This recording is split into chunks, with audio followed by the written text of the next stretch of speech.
হাওড়ার বালিতে ফাঁকা বাড়িতে ঢুকে গলায় ছুরি ঠেকিয়ে ১৩ বছরের নাবালিকাকে যৌন নির্যাতনের অভিযোগ উঠেছে প্রতিবেশী যুবকের বিরুদ্ধে। অভিযুক্ত যুবক সুকুরুর দাস ওরফে চিংড়িকে সোমবার গ্রেফতার করেছে পুলিশ। নির্যাতিতার পরিবারের অভিযোগ, ঘটনার দিন বাড়িতে কেউ ছিল না, সেই সুযোগে বাড়িতে ঢোকে অভিযুক্ত।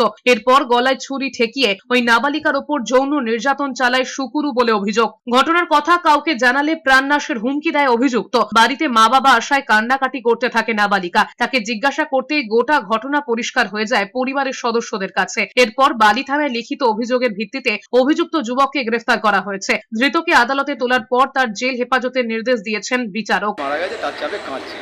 তোকে যখন ধমকে ধামকে জিজ্ঞাসা করে দেওয়া হয়েছে যে তুই কাঁদছিস কেন, বলছে আমার পেটে ব্যথা। ঠিক আছে, তারপরে আমার যে বৌদি আছে, বৌদিকে দিয়ে জিজ্ঞাসা করানোর পরে তখন এরকম যে আমার উপরে সারাদিন টর্চার করে, ছুরি ফুরি ঠেকিয়েছিল গলায়।